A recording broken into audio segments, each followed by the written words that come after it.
Hello, and welcome to the Hamumu Halloween Home Horror Hoedown. The podcast where we watch 31 horror movies throughout the hallowed month of October. Ranging from the critically acclaimed to film school projects gone gruesomely awry. And we take them all way too seriously. I'm your host, Mike Hummel. And I'm your host, Sully Hummel. Now warning, we use a ghoulish number of spoilers, so watch the movies first. Second warning, we don't know anything about anything, so don't take us seriously while we take these movies seriously. Today we are talking about the movie Evil Little Things from 2020, very current. Very current. It's the peak of special effects in this movie. Yeah. Peak. I mean, literally there is no more modern effects than the effects of 2020, so surely this movie had amazing special effects. Surely. And we watched it on Amazon. What's the movie about, Sully? We picked this movie because it was an anthology. We have not watched an anthology yet this month. I always like to. I know you do. Are they ever good? I can't remember an anthology that was good. Neither can I. But that's part of the charm and the fun. It is. So this particular anthology, surprisingly, only had 2 parts to it. Which almost makes me question the tag of anthology. I had that very same thought. But it was basically the story of a little boy who needs to get a toy of some kind to keep with him at night to protect him from the monsters under his bed. Yeah. That's the wraparound story. Yes. So there was a wraparound story and then 2 stories. Right. Is a wraparound important? Is it important to have the thread that ties all the anthology bits together? Or no? I would not say that it's important. I would say, the whole idea of an anthology is just something fun and silly. Like, there's no need for anthologies. They're stupid and pointless. But they're fun. You're just having some fun. And a wraparound is another layer of fun wrapped around the rest, much like a flour tortilla. Oh, yum. See, you're starting to like them now. I am. So in this specific case, was the thread that tied these 2 stories together fun? Was it necessary? Was it an integral part of the movie? Since we only got 2 stories, I feel like you kind of needed it just to have enough content of something. Because, 2 unrelated stories, the through thread here in a movie called Evil Little Things was dolls. Right. Scary dolls. And so both of the stories had that, but that's all they had in common. They were just 2 random weird stories about little dolls, and then the wraparound story, which was also about a doll. So I guess it was necessary in a quantitative sense. Right. And in fact, it almost, as you were saying that, I realized it's almost like this was an anthology of 3 stories, but one of the stories was hacked into pieces. Horrific. And the other stories were inserted into it. It's getting worse and worse every moment. That didn't come out the way I planned.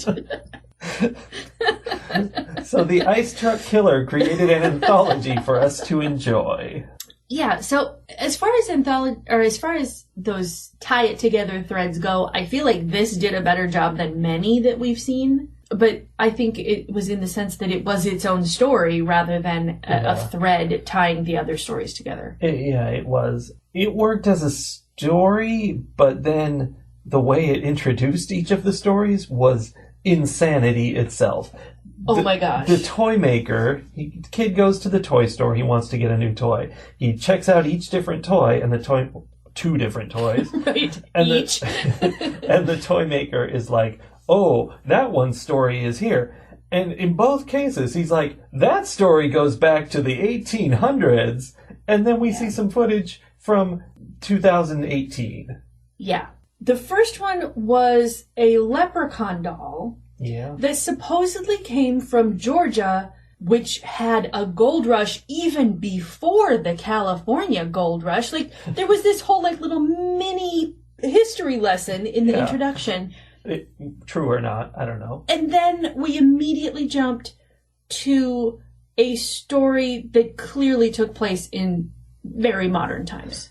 Yeah, and never connect. I mean, I guess the doll had come from the gold rush, but there was no reason for us to know that. Well, there kind of was, because the house that it was all taking place in had been in this woman's family for a very long time, and it was originally bought by her grandmother. I don't know, somebody, but it wasn't far enough back because she told her daughter it was her daughter's great grandmother, and I'm like, okay, but that makes it your grandma, and that means it wasn't pre-Gold Rush days.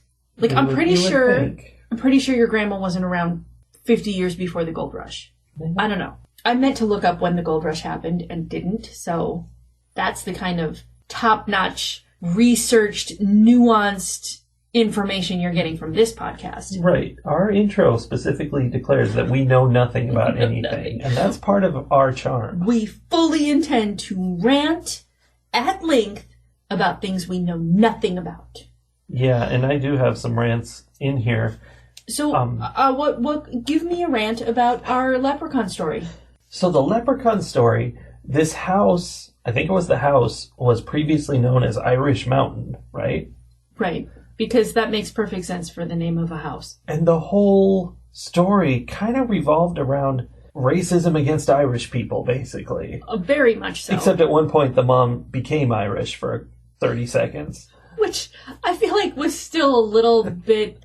I was still delving into the racism against Irish people thing because... She was mocking them. Yeah.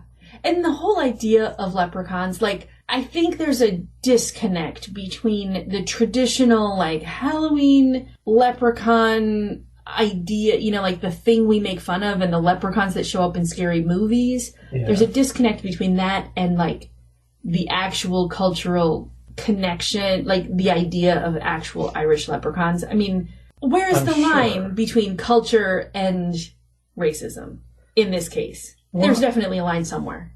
I don't think I can unpack the idea of leprechauns in terms of racism. That's complicated, but there was also this whole undercurrent of, you Irish people lived here. It felt like maybe they weren't really saying that. They were just scared of this evil leprechaun, but there was something about the locals called this Irish Mountain and didn't want to come around. And I was like, I mean, I do think there was some element of people were being murdered there, and that's why they didn't want to go around. They assume because they're like, well, Irish people, they're going to kill us. Yeah. It was problematic. And the whole, like, anytime there's a culture where we connect the idea of greed...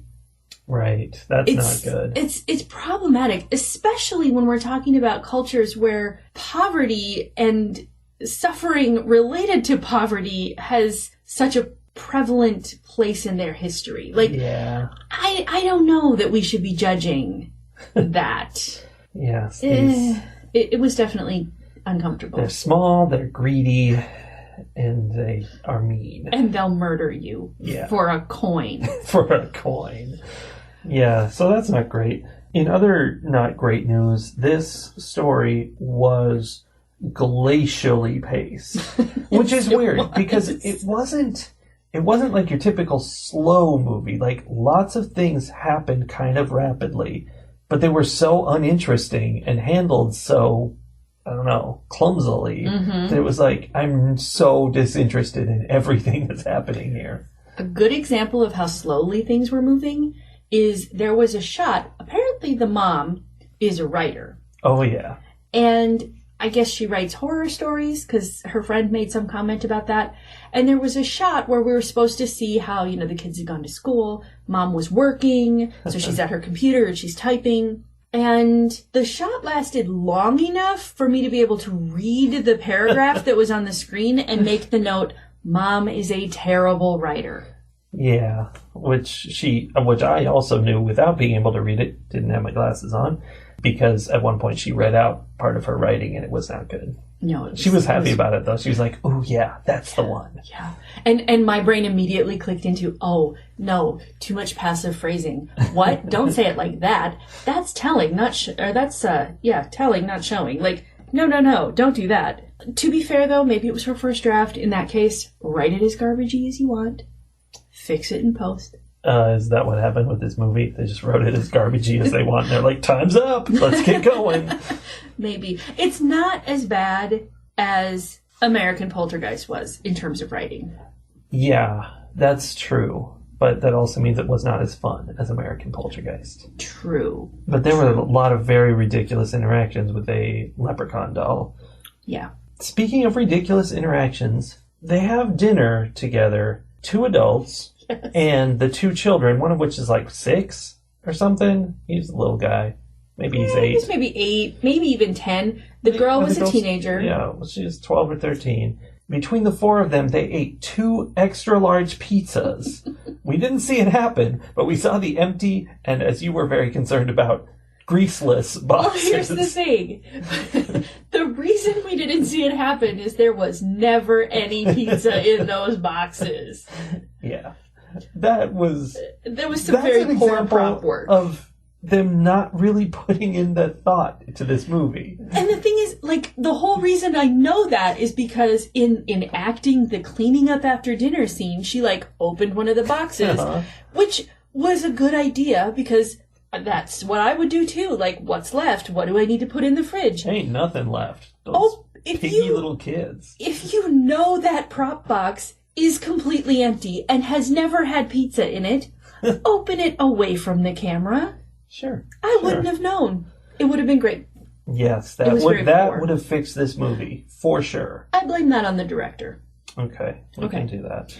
Can we talk about the magical fire putting out powers of lighter fluid in this movie? It didn't put out all the fire because the husband came in and smacked 2 pieces of fire with his hand and got rid of those. But as the fire was threatening to consume the room, you know, and leap from the fireplace, she threw a bottle of lighter fluid at it to put the fire out. She did. I don't think that was her intent, but she was trying to knock the leprechaun down the hole, which worked.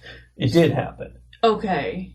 But so she just didn't think about the fact that she was throwing a bottle full of lighter fluid into a fire? I guess. I had this thought momentarily, maybe true, maybe not, that the premise of that scene was actually that the lighter fluid went in there and there was a big ball of fire as a result, as one would expect. And that's why there were 2 little puffs of fire that the dad had to smack down with his hand. And, like, that was as close as they got with the effects. Because everybody knows that after there's a massive explosion fueled by lighter fluid, then the fire immediately burns itself out and doesn't affect anything in the room. It's the blast. You know, a blast can kill a fire. Sure. That makes sense. That's reality. Okay. Watch Mythbusters. One of my other notes was also fireplace related. She was hearing Irish jigs coming from the fireplace. Yes. Which was concerning to her, rightfully so. I never understood if she was actually hearing it or if that was just what we were getting and she was just concerned. No, I think she was actually hearing it. Like, she was concerned about what was going on in there. I would be way more concerned if that was happening. Right. Well, she was so concerned that she got a rag and some Windex to clean the fireplace. I feel like this woman had a fundamental issue with understanding what specific liquids are used for. I mean, maybe again, director or the prop work. Once again, bad props. Yeah, maybe this is an issue with the prop person. Maybe it wasn't that she was supposed to throw lighter fluid in there. That was just all that was around. And they were like, could we use a brick or something? There was supposed to be like a bucket of water. Yeah. And the prop person was like, well, this is close. This is a liquid. It's a liquid inside plastic. We're good. But this Windex is a liquid. That probably cleans bricks. Oh, right. Cleans up coal. Like, I mean, then she did get a shovel and was like scraping up the let's coals. Discuss that she was scooping up coals with a shovel very upset by that. For 27 minutes of this movie. She would just scoop a little, 4 or 5 coals into the shovel, dump it in a bucket. 4 or 5 charcoal briquettes. Yes. Because, that's what happens when you burn a log in a fireplace is it turns into charcoal. Yeah. And she scooped up 4 or 5 more, put them in the bucket. Yeah. And that went on for 3.5 hours. Approximately. That was the pacing of this movie. Yeah. I made a note that the storytelling of this was a very weird combination of exposition and vagueness. Like there were things where they would give way too much information or would explain things that didn't need to be explained. But then other things where they're like, that thing that happened that time. Yeah. And I'm like, well, if you're not going to give us any actual information, why are you even saying this? And then at the end, her friend, the sheriff, is sitting in her car. Yes. I forget if it was reading on her phone, I guess, or a book. I don't remember. She had like an iPad. She's reading information about the leprechaun, and she starts reading it out loud so that we can hear about it. And she's just going on and on and on. It was, and the way she said it even, like it wasn't even like she was reading it to herself. Yeah. She was reading it to the camera. It was a moment of breaking the fourth wall where I'm like, wait, can she see me? That's the terror of this movie. Why is she explaining this to me? Yeah. And I don't think she explained anything that wasn't already commonly held understandings or commonly held stereotypical information about leprechauns. Well, it was new to them. In this story, it was new. And then at the end, the dad comes home with presents for the kids. Yes. Which are the same leprechaun doll for each kid. Yes, this is after the leprechaun doll that's been around since before the California Gold Rush. Yes, back in the Georgia Gold Rush. Right. It has fallen down the hole that's hidden in the fireplace that now doesn't exist anymore. Yeah, the hole went away. Like, just vanished. It's not like there was the explosion, and it's not like it collapsed and there's rubble. No. It was just, that hole never existed. It was hard to open that hole, by the way. Yes. The lid is still there, but when you open it after extreme exertion, there is nothing underneath. Nothing. So after this evil little thing disappears, Dad comes with two of exactly the same. Yeah. Because the one thing you know as a parent is that if you have a 9-year-old boy and a 15-year-old girl, they want exactly the same present when you come back from your trip to Ireland. And they want it to be a horrible little leprechaun doll for sure.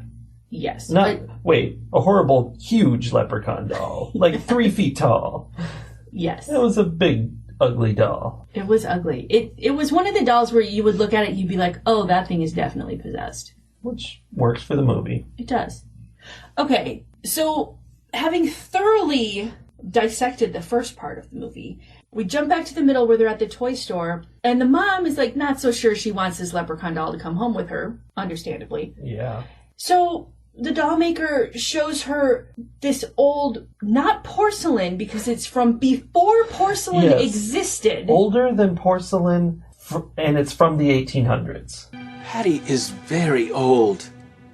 Very old indeed. Wait, she goes back all the way to the 1800s. Oh. Is she porcelain? Porcelain? No. She's much older than that. Both of those things were true about this doll. And he never did explain what it was made of if it wasn't porcelain. The thing they had before porcelain. Pre-porcelain. Bone? I mean, it looked an awful lot to my not so discerning eye like a porcelain doll. Yeah, you're not a professional toy maker, so, So this from before porcelain doll that's all cracked and broken, and again, you immediately look at it and like, the devil lives inside that doll. Yeah, it was all twisted and cracked up. Yeah. And then we jump back to the story of this doll, where we promptly see what must be the first iPhone ever, because obviously 1800s. Older than porcelain.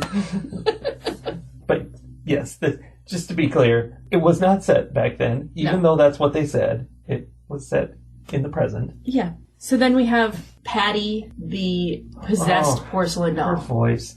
Not porcelain doll. Yeah, so Patty talks to her owner, Abby, in this terrible voice that sounds like a recording. Like she's a Teddy Ruxpin, basically. I am the only one who stayed by your side after the fire. Everyone else abandoned us. We only have each other. And with that, like, didn't Teddy Ruxpin also have sort of like a childish, like sort of lispy sort of voice too? There was something about it. But Patty definitely had she had an evil lisp. Definitely. Again, not an appropriate way to think of people. No. Just like the first story. Oh, yeah, this story was problematic about the whole, like, disabilities, injuries, anything that makes you not traditionally beautiful. It started with the classic thing. It's the equivalent of take off her glasses and pull her hair down. This girl with a single scar on her body. It's a big scar. Mm-hmm. It's a long line going down the side of her face, but it's just literally one line. It's maybe 7 or 8 inches long. It's very big. Imagine if someone had glued a Twizzler to the side of your face. Don't just imagine it. Watch this movie and see it. That's what it looked like. Like, it wasn't quite that red. No. But it was just like a seam down the side of her face. Yeah. And apparently this made her an outcast from society. Totally no interaction with anyone but dolls. Hideous. I mean, here's the thing. I understand how if that were your reality, you would be self-conscious about it. Yeah, that would be apparently, and here's the real issue I had with it. Apparently she got this injury from a fire. Because everybody knows that burn scars are single lines down your cheek with nothing with nothing impacting any other part of your body at all. Well, she did have many, many surgeries, apparently, which didn't change her appearance in any way, because this guy still knew exactly who she was when she was in full Goldilocks makeup. Yes. I understand how she would feel self-conscious about it. Like, it was definitely a very visible scar. But also, everybody else, like her aunt, who was only on the phone, I mean, I guess everybody else in this case is her aunt, and Patty the possessed doll, so... Well, and the guy who liked her. Okay, but he doesn't fit, because what I was going to say is everybody else seems to, like, is acting like this scar has disfigured her to the point of being intolerable to look at. I mean, Patty is definitely messing with her. Patty is abusing this situation. It's an abusive relationship with Patty. Very much so. And the aunt, well, she didn't seem great. No, I feel like that was kind of abusive too. But also, like, she was like, what, you're 30? Like, your ovaries are shriveling inside you. It was weird. It's a real Lucille Bluth. Yes. But the guy who liked her, who met her at this doll convention, or met up with her again at this doll convention, he was definitely not like that. Like, he adored her, thought she was wonderful, was very much in love with her, thought she was beautiful, like, didn't try to pretend her scar didn't exist, or, you know, tell her, like, oh, you can barely see it or anything. It was just like, you're just beautiful exactly the way you are, which was awesome. Yeah, good guy. Yeah. So he had to die. Obviously. And that is a sequence of events that makes no sense, in which Patty was angry that this girl had gone out with the guy. Mm-hmm. And she was jealous. Insisted that she had been fornicating. She wasn't wrong. Yeah, but I mean, just Patty has some issues. So the note that I made there, maybe to help explain what I think what you're trying to say, the note that I made was, it's extra weird when Patty starts in with the Bible talk. Yeah, she got very Puritan all of a sudden. Well, I mean, she's from before there was porcelain, so she's been around. And she's old-fashioned. So, anyway, she starts stabbing a doll in the guts, which makes Abby bleed from the guts because there's some connection between Abby and the dolls. And there's something where Patty has been smashing the doll faces, so maybe she's been making these scars. Maybe there never was a fire. I don't know, maybe there was a fire, and then Patty started smashing dolls and continuing the problem, and she needed more surgeries.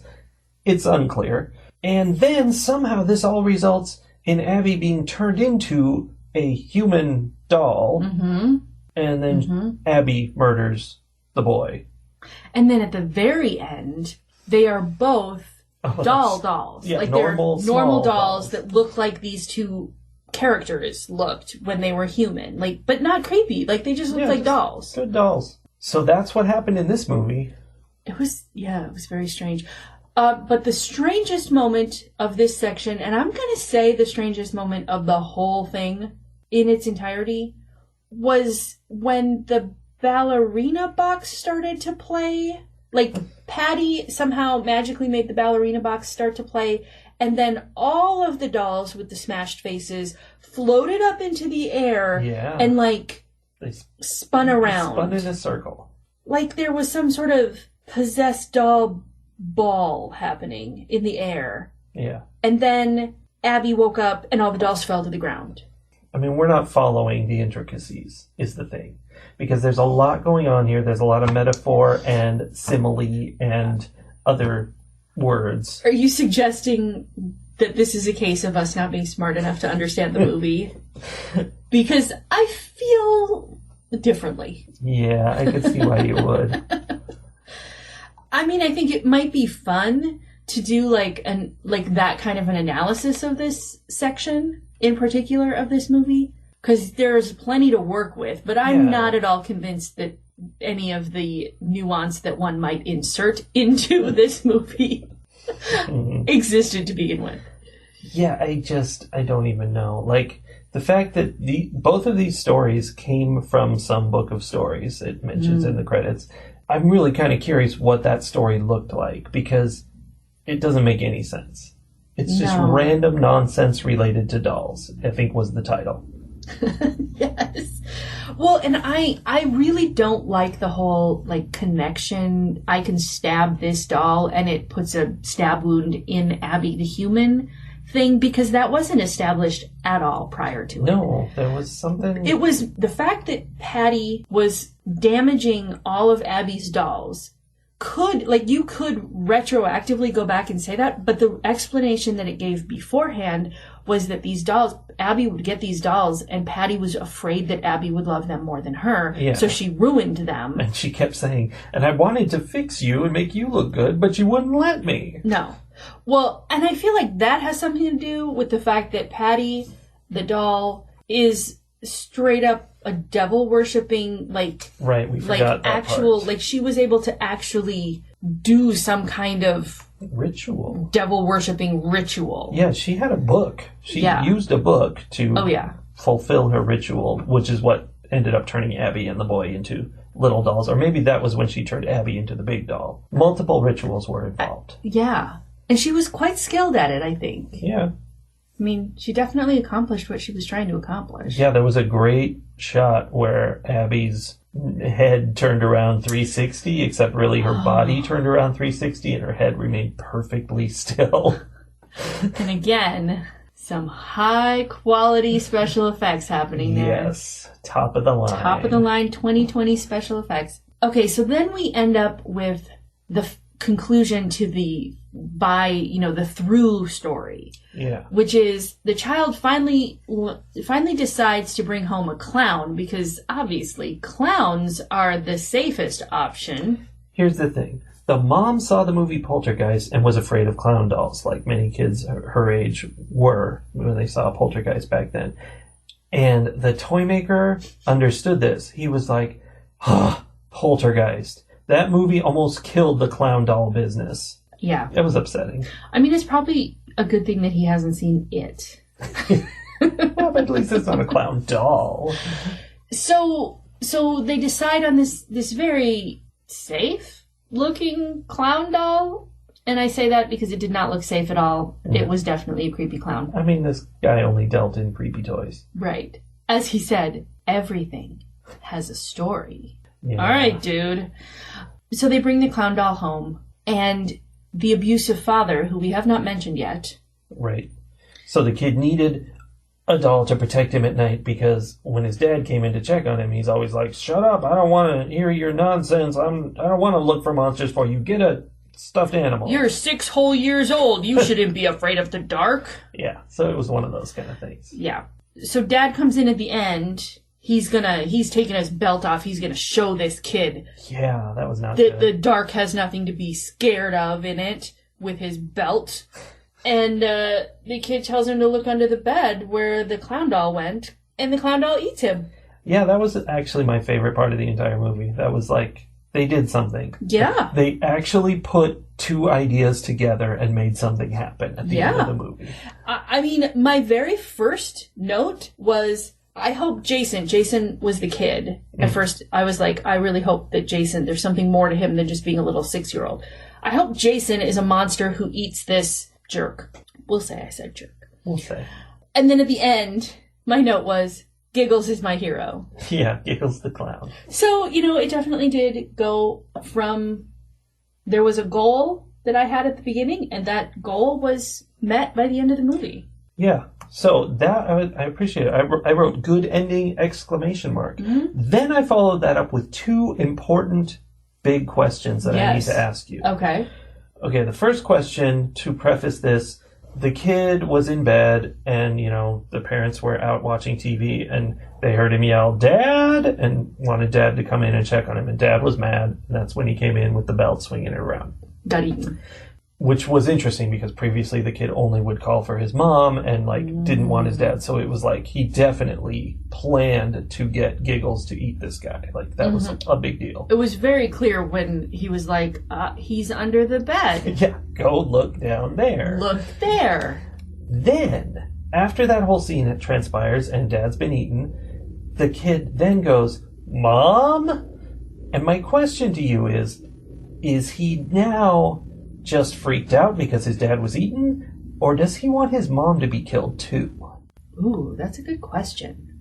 I don't think he wanted his mom to be killed. Like, I got the sense that they had a pretty good relationship. That's what I thought. And I think, my take on it was, he called the dad in to get him eaten by the clown. And now he wants the glass of water, and he wants his mom to check and make sure there's no monsters in his room. There is a monster under the bed. I mean, no other monsters. So, I feel like it was more like, well, now that that's taken care of, I could move on to more pressing matters. Okay. That's acceptable. Here's your next question. Yes. I really thought about this after the movie. I'm getting comfortable for this question. This is serious.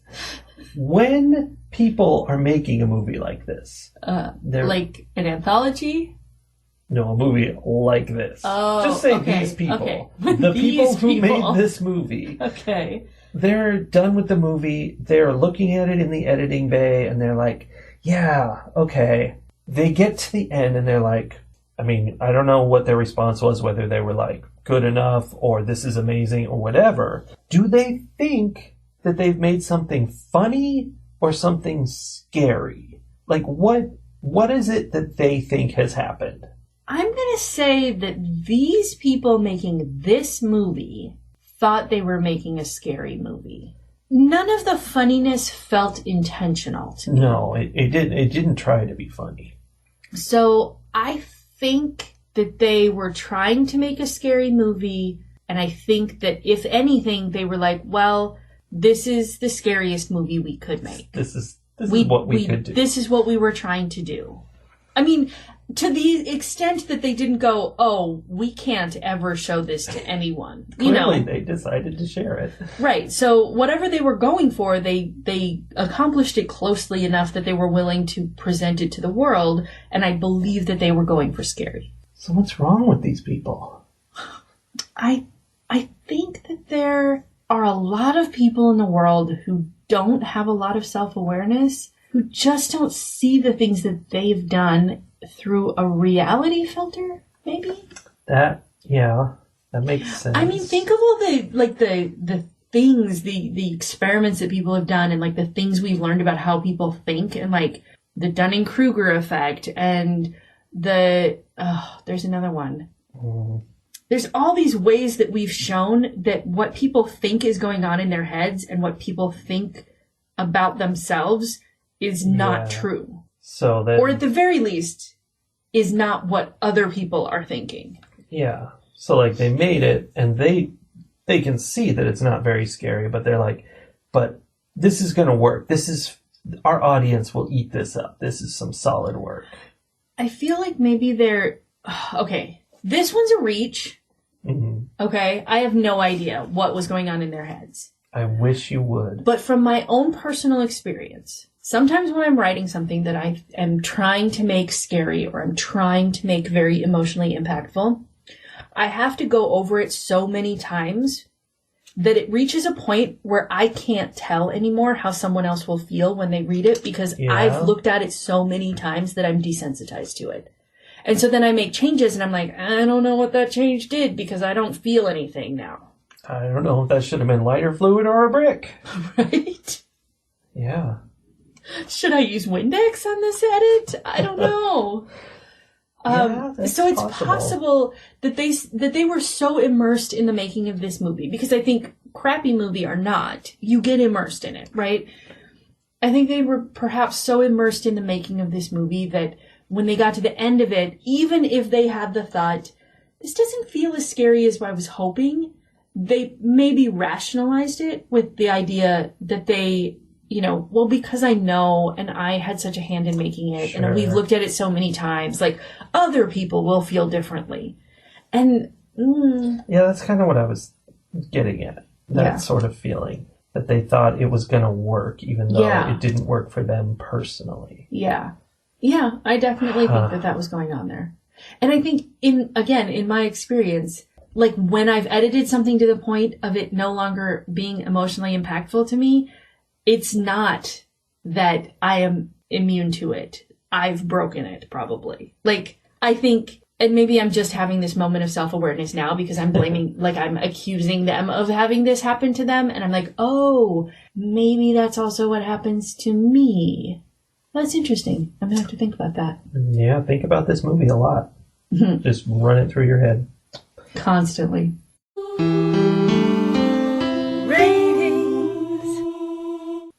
If you're not going to do an anthology really well... Ooh, and I had a thought of an anthology that we watched last year that was not great, but it was not as terrible as most have been. I just thought of something, too. Last year we watched Scary Stories to Tell in the Dark. Which was not an anthology. You're super wrong about that. And I thought... We discussed that in our podcast. And I thought that one was pretty good. It was okay. Yeah, it was not a bad movie. Right. But if you're going to make an anthology, you either have to make it good, like it has to be good, or you have to make it so bad that it's entertaining and funny to watch. Yeah, that's usually where they kind of go. Yes. Like, the reason I continue to watch anthologies is because I assume that I'm going to be entertained by how terrible they are. They're very rarely anything good. And I want to bring up the one that I just thought of. Oh, yeah? Holidays, which was not great. It had some interesting, decent ones, but the last story in it, I loved. It was the one where the girl was listening to a tape her dead dad had left her or something. That was really good. That one within itself was hit or miss, but had some very good ones. And the problem with Evil Little Things is that it didn't quite make entertainingly bad. It was close. It was right on the line. But I think they spent too much time on each story. They did. Had they perhaps taken more stories and told them more quickly, it would have been, like, I would have been like, haha, this was done terribly. This is a hilarious movie. But as it is, it was done terribly, and then I had to just keep watching it. Yeah, they dragged it out. I was so bored by the end of both of these. And that is an unforgivable sin in anthology making, if you ask me. Which, when you combine that with the very mediocre acting and the not as bad as we've seen, but pretty close writing, editing, all of that, I am going to give this anthology 1 yellow eyebrow out of 5. Yeah. Not even the eyebrow, just the skin under the eyebrow. Yes. 1 painted yellow eyebrow out of 5. How about you? Well, I think you got it correct. I actually noticed in that first story about the leprechaun, I had a note about how either the acting or the writing was so bad that there was, like, tension to the way the characters were interacting that shouldn't have been there. Like, it seemed like they were on edge with each other in a way that they weren't supposed to be. Like when the two friends, like the mom and her friend who lived in town. Yeah, I kept wondering, like, what's the weird thing in your background that you guys aren't mentioning? No, there was nothing. No, they were just, I mean, they did see a leprechaun when they were kids, but whatever. So, it was bad, and it was boring. The second story was better than the first, but there were only 2 stories. Mm-hmm. That's an unacceptable anthology move right there. And then the wrap-up at the end, I really approved of, not in that it was good, but that in that it was so much better than what had happened before. It was, they actually had done something at the end of the movie. So hooray for that. So much better than that one. Remember the one in the hospital? It was like 13 patients or something like that. And the through story like was almost non-existent. Yeah, it was just like asking. Terrible. Oh, it didn't make any sense. It was like, you were there when this crime happened and this one. Like, there's no way. That didn't happen. All that said, we're just ending up in the same place, though. It's 1 other yellow eyebrow out of 5. Well, at least we leave this poor fire burn victim with both of her eyebrows. Yes. Very, very narrow fire burn victim. All right. Well, we'll be back tomorrow with something else. It's been great.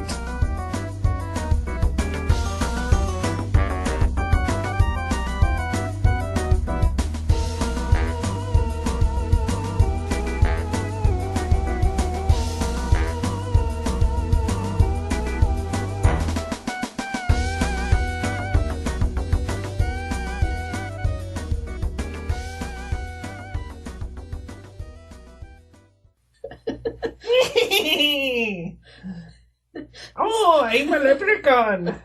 This is definitely going to be our weirdest podcast ever. No, it's going to be fine. I feel like we're just a roller coaster of extremes here at House Hummel. Things are going crazy today.